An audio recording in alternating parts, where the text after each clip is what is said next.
Hello and welcome to episode 2 of the 25th Day of Spectre. This time we are going to be interviewing yet another JBL listener who happens to be a personal friend of mine, good old Ian Coop. Now, Ian was a buddy of mine from when I went to music school from college years ago. He was at the drama school. I went to music school in Guildford, and he was at the drama school in the same town, and we shared a house together with a few other guys. And so we've known each other for a good few years now. And even back then, I remember unpacking the day I met him in the house, and one of my first things to unpack was my James Bond VHS collection, put it up on my shelf, and we got talking Bond the very, very first day I moved in. So it was we were off to a good start straight away. That is a good sign. Yeah. When someone sees that and starts talking, you're like, yes, okay, we're going to get on. Absolutely. There's a little story I wish we'd have told in the interview, which I'll tell you afterwards, after we've finished. Right, okay. That will hopefully make you laugh. It might disgust a few people thinking about it, but it's a good story that must be told nonetheless. So let's crack straight on then without any further ado. Let's talk to Mr. Ian Coop all about Spectre. So next up on James Bond Radio, we have a personal friend of mine, my old college housemate, Mr. Ian Coop, who I sometimes refer to as Coop Dog, or sometimes even Coop Doggy Dog. Welcome to James Bond Radio, Ian. Thank you very much, boys. Thank you. Good stuff. Now, would you wouldn't describe yourself as a hardcore Bond fan like Chris and I and most of the JBR listeners. Where are you at with your sort of Bond knowledge and fandom of the man? Well, I'm a film fan, so he sits in along my love of films, really.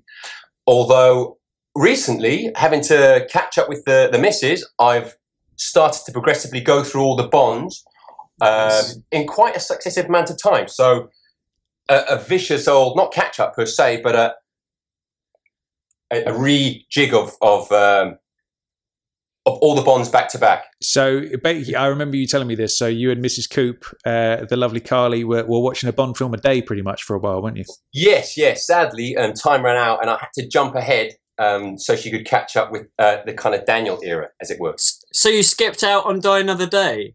Yeah. I'm saving. Yeah. Shocking. I'm saving that for when Tommy comes over and we can all watch it together. Very nice. I wish I could say I'm excited about that, but when you watched that, I'm sure you were. We were together at the time at drama school. At the time of watching it, I'm sure I remember you talked so viciously about it. Yeah, I remember. Yeah, it wasn't a good time for me. That it was. I wasn't happy from the word go with that one. But what are your thoughts on Die Another Day? Do you like that movie? Do you know what? Oddly enough, it's one that doesn't get watched very often. That is odd. Yeah, it's. Do you know? It kind of they rammed it down our throats a little bit. Yeah. And if you think after, it was such a low point in the Bond era, the big break between the next two. Yeah. You know, what was it? 4 or 5 years. 4 years. Yeah, 4 years after that, then suddenly it kind of kicked in with Daniel. Yeah. And so, but what is interesting is looking at over the history, how Sean stands a test of time, although obviously progressively as technology's changed, the action scenes and CGI has improved so much over the years.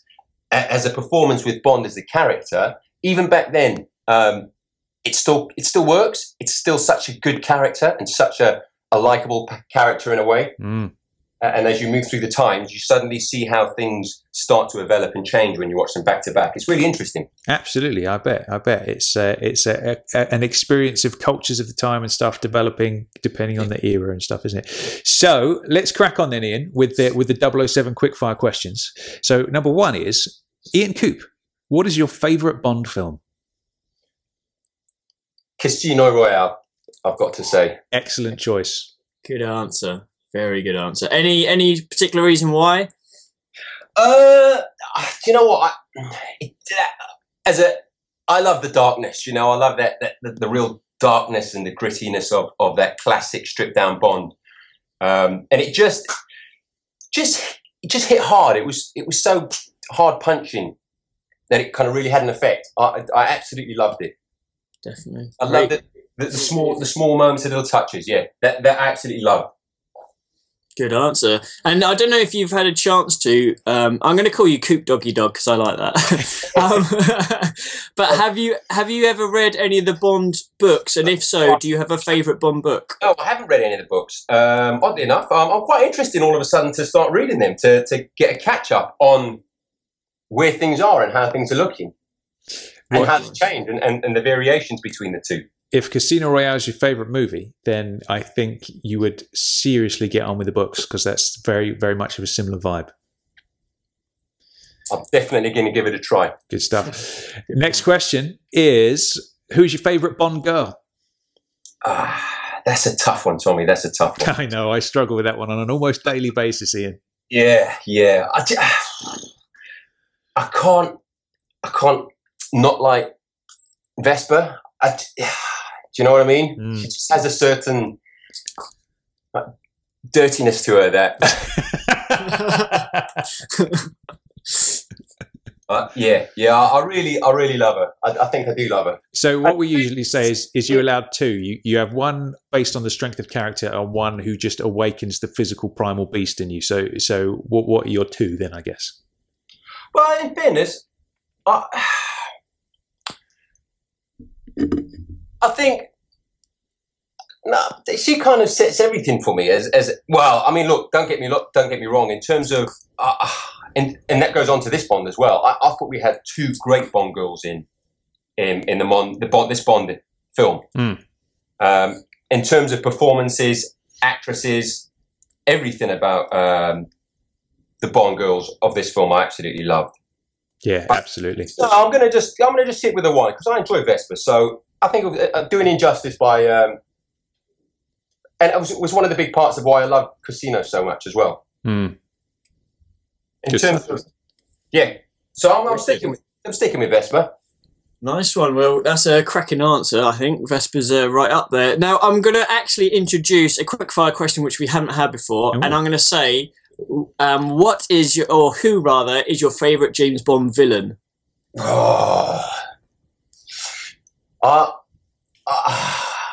It's hard not to love Jaws because I grew up with Jaws. You know, that classic.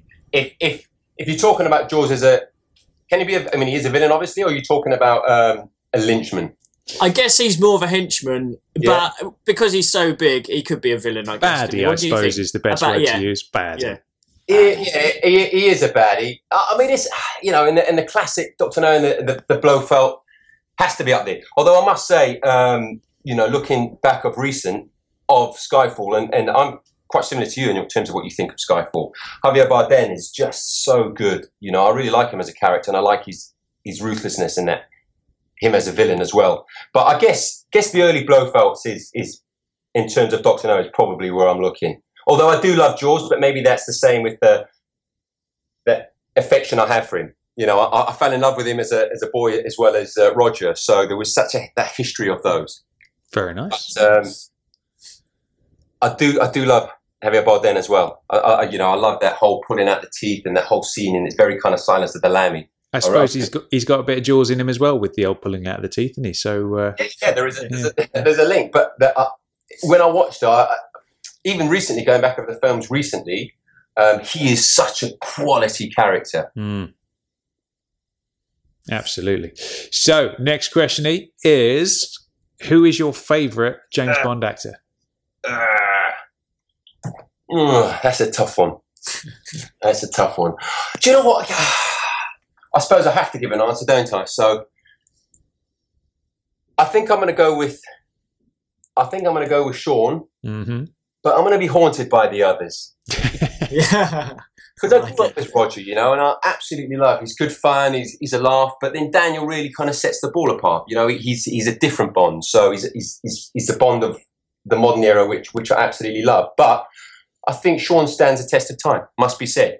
Absolutely. That's. I think Sean stands alone, and then all the other Bonds have different flavours to them.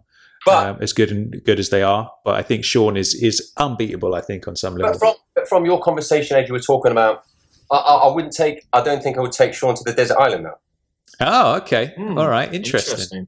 I'll take. I think I'll take Craig to the desert island. All right, okay. Wow. Well, we'll let him know that if we ever meet him. We'll say, Ian will take you to Desert Island. Yeah. So, do you have a favourite scene in the whole series, Ian? A favourite scene? Let's have a think. Not specific. Of course, it's the classic, I Expect You to Die, but there's so many classics. You know, the parachute with the Union Jack. In Die Another Day, you mean? Yeah, in Die Another Day, yes. There's the smashing of the nuts as well, which is, I absolutely love that scene. Yeah. It's such a classic torture scene as well. I think, and also, yeah, I think the parachute is quintessentially such a great moment, isn't it? So for me, it always lives in the memory, that. Yeah. Jumping off the cliff, parachute opens, Union Jack. Beautiful. That's an excellent choice. Yeah, absolutely. An era-defining opening sequence for sure. Okay, so next question, Ian, is what is your earliest memory of James Bond? My earliest memory is probably the stunt with the car and the flip. Man with the Golden Gun. Yeah, in Golden Gun. I mean, Golden Gun is probably, in terms of film-wise, probably one that I've seen the most, that and Moonraker. Just purely because as a kid, I would stick them on and love them. You know, I was like, oh, yeah, this is wicked. And that was such a memorable scene, and running over the crocodiles as well. Yeah. All of the Sean films that you watch over and over as a kid. Very nice. All right, cool stuff. So here's an interesting one. What was it like living with Tom, and did he try and thrust some James Bond down your throat at every opportunity? Yes, very, very much so. I mean, there were key arguments about whether Bond was the greatest film character of all times, and no one would beat him in a fight. Yeah, pretty much. That was always my argument. You could say things like, "Oh, you know, who would win out of the Terminator or James Bond?" Always James Bond, because he's James Bond and he will just win by default. That was my argument. And it only got more intense when Jason Bourne came into the picture. Yeah, that gets me angry, that one, because Jason Bourne doesn't stand a chance no matter what anybody says. Yeah. Already, so we better move on. Now, you mentioned obviously you might not be a fanatic to the levels that Tom or perhaps I am, but in terms of James Bond film locations, have you ever visited one by chance or anything like that, or is that not really your kind of bag? No, I haven't really. I might have stumbled across a couple, but no, not off the top of my head, I wouldn't say. No. Is there any that you'd like to visit? Or are you not too bothered by that? Oh, there's so many great locations. I think that's the great thing about Bond is there's so many fantastic locations. I mean, even looking at just Mexico, or recently, you think, wow, it looks so exciting actually, because it wasn't the festival actually quite recently in terms of the festival itself. The Day of the Dead, you mean? Yeah. I think so. I don't know when the Day of the Dead is actually. I imagine it would be around Halloween, I guess. I need to look that up. Yeah, because somewhere like Mexico would be perfect. Or, anywhere in the snow is also wicked. Yeah. Yeah. Cool stuff. So, Ian, it's time to talk Spectre. So the opening question for Spectre time is, Ian Coop, are you a Spectre lover, a hater, or are you somewhere in between? I love it. I love it for it's kind of classic Bond, isn't it? I think when you look at a Bond film, I'm really surprised at the battering it's been getting on. Oh, there's been some really positive reviews on the British side, but it's getting quite a battering from the Americans to some extent. I'm quite surprised at that. But yeah, I thoroughly enjoyed it. And do you know what? When I watched it on the opening night, everybody enjoyed it as well. I don't think there was anybody there that came out disappointed. Very nice. That's good. So whereabouts were you when you watched it? What screening did you go to? And obviously you mentioned the atmosphere was good and everything like that as well. Well, I was with you boys, the JBR listeners in the day, and then I came back to South London, Wimbledon, that kind of neck of the woods where I watched it after having a little martini myself. Nice. Very nice. So what would you say is the standout moment of the film, your favourite part of the film? Well, the opening sequence is obviously an amazing opening sequence, but also that fight scene is such a fantastic fight scene. It's so brutal, and it's not very often you see Bond actually in a point of such danger. Yeah. He definitely looked sort of underpowered against Mr. Hinks, didn't he? Yeah, and you know, that whole thing about, you know, at the end where he says shit and whether it works or not. I mean, I suppose quite similar to you is that what I'd like to have seen is once the rope was wrapped around his neck, rather than him kind of stop, almost that encouraged him to get even more brutal and just start raining down some punches before it pulled him out. Yeah, that would have been great to have seen, actually. Yeah, I think that was our thought is that you almost wanted to see I think the shit line just sort of cheapened him a little bit because he was so deadly and so relentless. I would have liked to have seen like one last gasp of that before he gets yanked out the door. Yeah, the animal just comes out quickly and knocks him out. But having said that, though, with the comedy in it, it really worked in terms of there was loads of laughs throughout the cinema, you know, throughout the film. And this whole idea of not going back to the classic Bond, I don't really get it. No, me either. It's a bit like Doctor Who and not having him as Doctor Who, you know, when he regenerates is to something different. Yeah. And I think actually, when you look at it, I almost like Quantum, I think everybody opinions were somewhat the same, and people that I talk to, you say, oh, you know, Quantum was suddenly that low point, and then it kind of picked up. But when you start watching them again, and I think people will do that with this as well, is that they'll suddenly think, actually, it's not as bad as what I first thought. I'm sure people will sit there with their parents or friends when Spectre comes out and say, oh, you know, it's all right, but we'll give it a bash, and then suddenly think, actually, it's a lot better than I thought it was. Yeah, I think that's what it is. I think my thoughts on it are that whenever anything new comes out that people really care about, obviously Bond for us, and it's different to what you expect, I feel there's a lot of knee-jerk reaction that, oh, it must be shit because it's different to what I expected. And I think, like, especially when you look at the trailers look very dark, like especially the very first teaser where it's all focused on Austria and him going across that river and Mr. White's house. It looks like we said that, didn't we, Chris? It almost looks like a horror film, like Misery or something, like a Stephen King movie. And I feel like maybe that's what happened, is people were gearing themselves up for like a really dark movie, and it's not at all. And I think that's where the disconnect comes for a lot of people. Well, you know what I think as well is, I think this is I think it's very going to be, in terms of the journey of the Daniel Craig journey, it's such a strong journey. I think it'll start from the darkness, and then it'll move along suddenly to have a classic Bond. But I think the next either two or maybe one, I think suddenly this is the setup for the big finale to come. All right, good stuff. Definitely, I like where you're coming from. That's good. Yeah, because I mean, I suppose like yourselves, where people think it's going to go. I know where I think I'd like it to go, but whether it does or not. Well, I tell you what, we'll come back to that thought in a question. Our parting question is going to be predictions for Bond 25, so we'll come back to that in a bit. Yeah. Just before then, what would you say? Is there anything in the film that you would change, given the chance? Yeah. Look, do you know what it is? It's. I've seen it quite a few times now, and it has there's certain elements of it where you kind of think. For example, the car chase is one where they've obviously gone for comedy, and those heightened moments where I think, as you were saying in one of your casts before your podcast, that it wasn't frantic enough. There was no danger, and so there's been a lot of those where they've used the storytelling almost to set things up. They are thinking ahead of themselves as well. So moments like that, and also in terms of, I didn't care about the whole brother story. Realistically, it didn't really bother me. I think it'll lend itself for a great future in terms of you could actually have clips of them as youngsters, or moments possibly, whether they decide to or not, I don't know, it doesn't matter. But there are those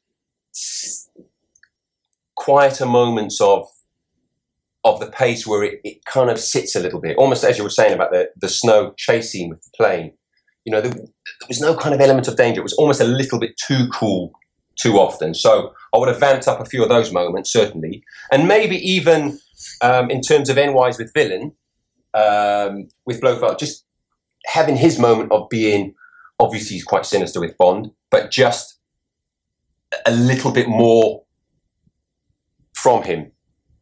That's what a lot of people are saying, that they feel like he was underused to some level. So, like a common thought, especially in the American reviews, is that the last third of the film, the third act of the film, is where it's most troublesome and lets down the rest of the film. That's the common thought. So, what are your thoughts on that? Like the ending, for example. Do you think so when they escape from the crater base, a lot of people say that's way too easy. One shot and the whole thing goes up. You know, the ending with the helicopter, how do you feel about that whole sequence? Do you think that's kind of dodgy, or do you think that's good? No, listen, I think when you go to see a film, I think this is the problem. One thing is, when we went to see at the opening night, I suddenly felt a real anxiety about there's so much pressure on these films. I don't know why people, like in reviews, if you had to overanalyze everything, you would always go, yeah, well, you know, when you look at Skyfall, when the train crashes through, there's nobody on the train, but nobody kind of mentions those things. You know, sometimes you just have to, you don't want to see Bond shooting 3 or 4 times and kind of like ting, ting, ting, miss, ting, ting, you know, like the whole changing of clothing. You don't want that. You know, you want things to move quickly. So I had no issues with it. You know, I had no issues with those gaps. You know, they didn't bother me at all. I couldn't see a problem with him. In terms of the crash at the end, I mean, it was a bit weird when you kind of that fear of Blofeld, but I think that's understandable. And the option that they left, I'm sure maybe with the crash at the end, they wanted to have the idea at the end of whether Bond is going to kill him or not, or whether he's going to stay or not. Number one, because is Craig going to do the next one, and if he doesn't, then it's a nice ending for him. But the idea that Bond 25 is coming up next, it's a big winner, isn't it? It's a big adventure that they can get themselves involved in. Cool stuff. So how would you say Spectre compares to Skyfall? Would you say it's a step up, a step down, or more or less along the same lines? Yeah, I think it's a step to the side, really. I kind of put them on a very similar kilt in terms of the only difference is you have a Bond that's confident, that's, you know, he just wants to get on with the job. I mean, the truth about it is that the whole, you know, from Casino, Quantum, going up to Skyfall, he's always got some traumatic event happening in his life. You know, essentially, if they continue down that line, you know, he would be in an institution himself. You know what I mean? Yeah. Like nobody would work with him, nobody would be around him. He'd just be on his own. So yeah, I think it actually, I think it was a nice step forward in terms of the way they moved on. It was different to the previous Bonds. It was a classic nod to past Bonds. I mean, I read a review when some woman was new to the Bond, kind of, let's say the Craig. That's where she started off, and she wrote a review on it, having not seen any of the other ones. I just think, you know, you have to make a Bond film with the likes of you guys in mind. Yeah, I think, do you know what? I feel like I've said this before. I think with how the tone of the last 3 Craigs were obviously darker, more grounded, serious, gritty movies. And then we had that trailer as well. And I feel like a lot of people sort of jumped on the Bond bandwagon, not the hardcore fans, obviously, but like casual fans, or just casual moviegoers. They jumped on with Casino Royale and were like, wow, they're really doing something different this time. Yeah, absolutely. And that's what they've come to. That's what Bond is to them, because they've had 3 movies of it. And then when you get hit with this version that's like a classic Bond film going all the way back to Connery, they're like, what the fuck is this? You know what I mean? I think that's what's happening to a lot of people. And I think, you know, I think when Carly watched it, I think she appreciated it more having started and gone through the Connery era to the Roger Moore era, and then she had to jump ahead. But then you suddenly watch them back to back, and you kind of go, okay, yeah, I see what's happening here. I've got to say, man, I'm really impressed that you've been educating Carly and taking her back through the history of it. That's what I feel like my life's purpose is on this planet, is to induct people into Bondness. So, quick question about that: what was Carly's favourite Bond film?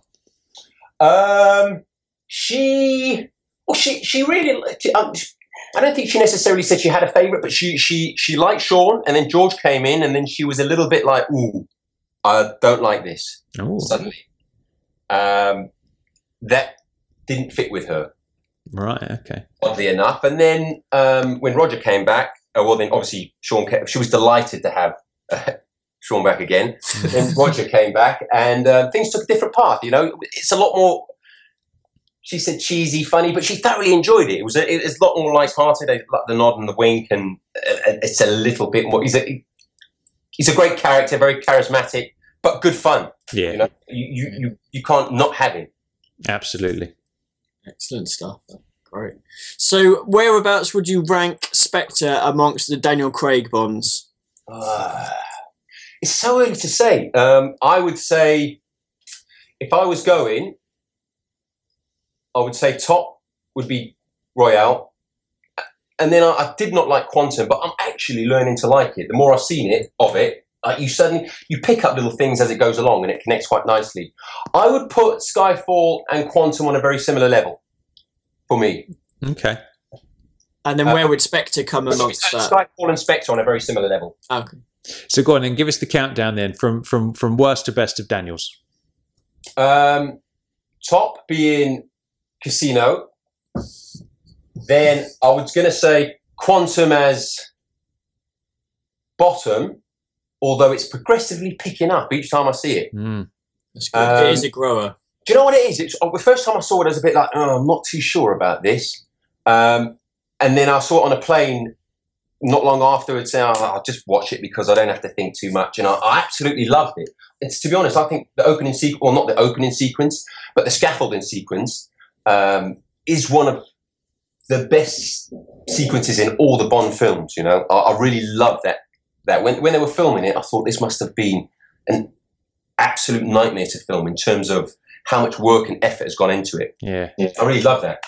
You know what? There's a little birdie's told us that shot of when Bond finally shoots the guy and he's looking right into the camera was, they flirted with having that as the gun barrel shot for Quantum.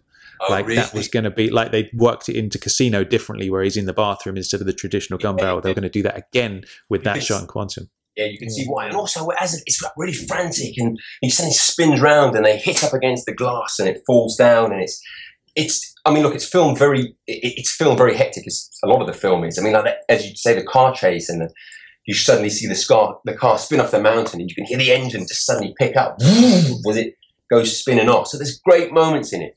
And then suddenly things kind of settle down a bit. The characters come in, although obviously during Quantum there was the writer's strike. So whether that changed the dynamics of the film, I'm sure it did. Yeah, I'm sure. But then with Skyfall, you suddenly get these really great characters involved. You know, you get great actors, great villains, and then obviously it kind of paces itself quite steady. But so that and Spectre, I'll put on a very similar level.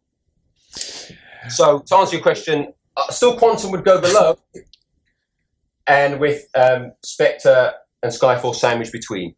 Very nice. All right, cool. So in terms of the whole series then, where do you think Spectre comes? Is it a top 5, a top 10, somewhere in the middle, or down the bottom?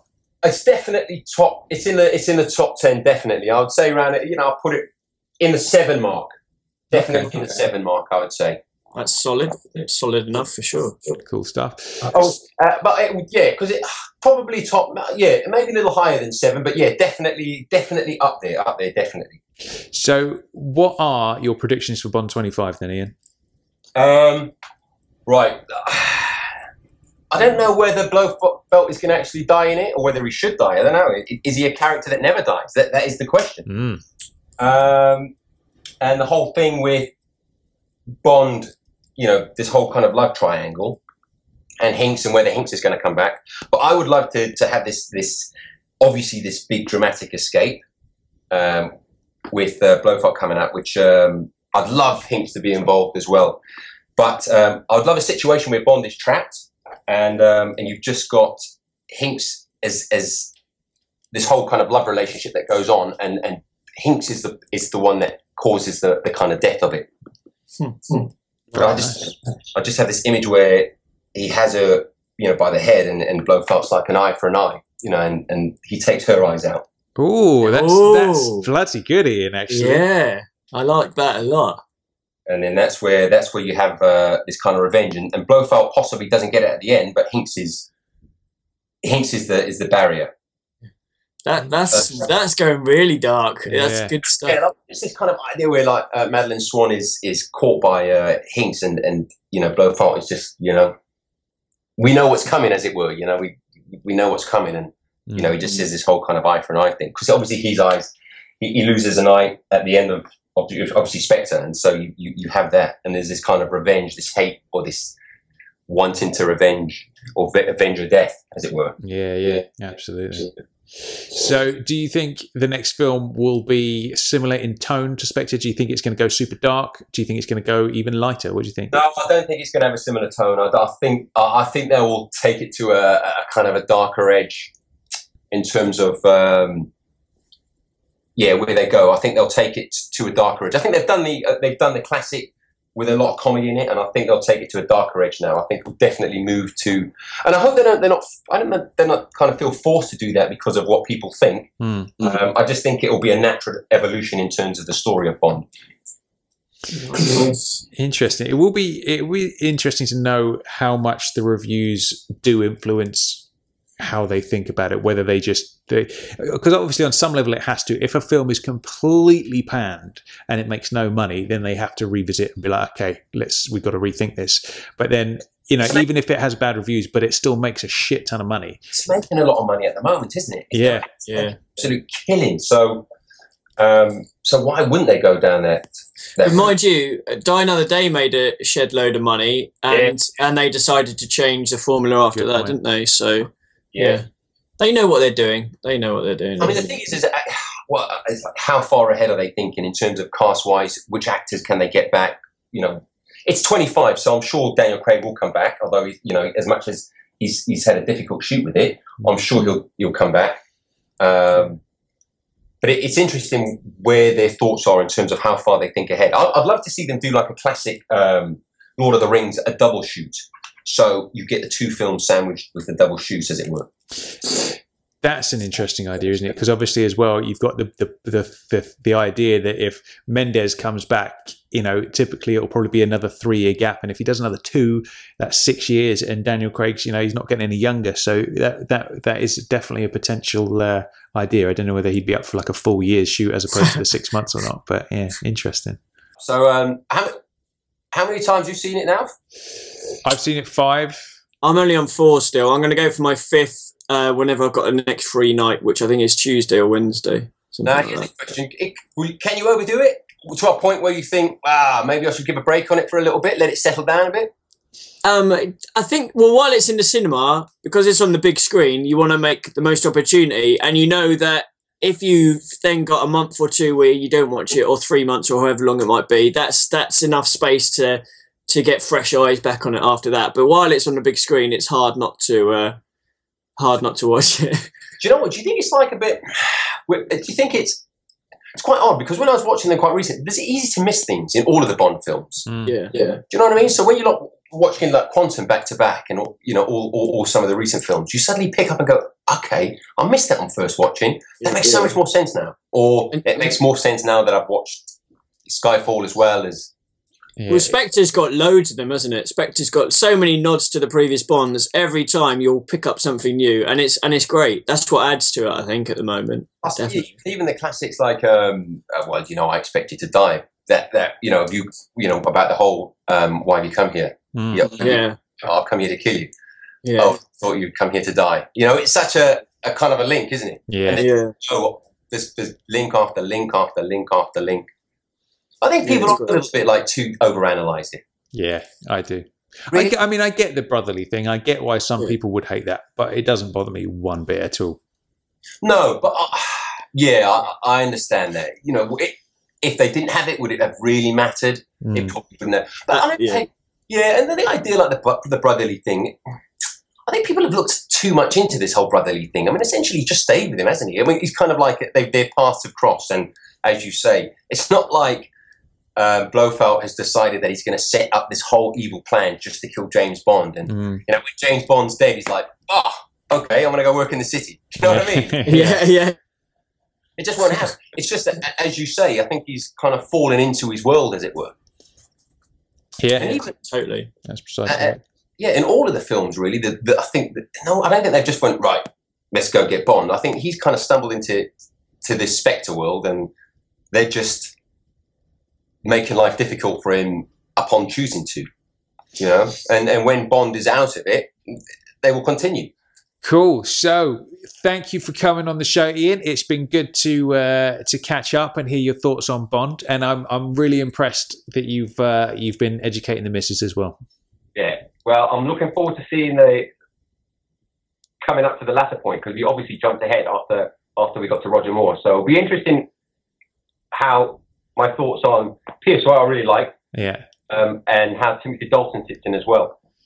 Very nice. So you are going to carry on the mission then? You are going to keep going through? Yeah, working. So we've had to stop for a bit. So I went and did the whole Casino, Quantum, Skyfall. Yeah. Catch up of the Daniel back to back, and then checked out the film. Very nice. Well, maybe we'll get Carly on at some point, and we can hear her thoughts as a Bond newbie. Yeah. Well, see what her thoughts are. But she certainly enjoyed Spectre more because of the fact that she'd seen the first, you know, maybe let's say 8 or 9. I do wonder whether that's another thing as well. Is like that those people, like I was saying, who jumped on board with Casino, and you know, this is what a Bond movie is to them with the last 3. I wonder whether just the whole significance of Blofeld is just kind of lost on them a little bit, you know? I really think it is. I think that is one of the problems. I think you kind of come and watch it as fresh eyes, and you think, okay, you've got this villain. You don't have the history, you know? You don't have the fact knowing that how much damage he does to him, I suppose, progressively in the future. Yeah. If you look at it as an origin story, and you just don't have the connection. So I do think you miss the enjoyment of that. You miss the fact that you see the cat, and you miss the classic table in the beginning, and that lovely little motion where he doesn't even move his microphone, he just gestures, and you think you've got the history, so you've got the enjoyment of that. And I think if you haven't seen that, you definitely have to go back and watch it, and then watch Spectre again, and you'll see it in different eyes. I'm sure of that. Yeah, absolutely. Definitely. Good stuff. Well, good to have you on, Ian. It's been good to chat. I've enjoyed myself. Thanks for coming on. Yeah, and well done for surviving college for Tom, man. well done for surviving your adult years now with Tom. Cheers. I'm taking over. We'll let someone else look after him after me. Thanks, guys. All right, take care, Ian. Cheers, mate. See you, Ian. So what do you think about that then, Chris? I liked it. Coop doggy dog. He's down with it as well, isn't he? Yeah. Yeah. No, he had some really cool opinions about it all, and I think, you know, to survive living with you. How long did you live together for? We lived together on and off like 2 years, I think it was. Yeah. Right. So yeah, well, I say over a period of 2 years, it was like 6 months here, 6 months there, kind of thing. But did you make him watch them all, or had he seen them all by then? Or what was, do you know what? I can't really remember. But Ian's always been a film buff, so he was always up on all that kind of stuff anyway, really. But there you go. But it must be said, you mentioned there, you know, how on earth did he survive living with me for all that time? There's a story that I completely forgot about and then remembered after we'd got off the Skype.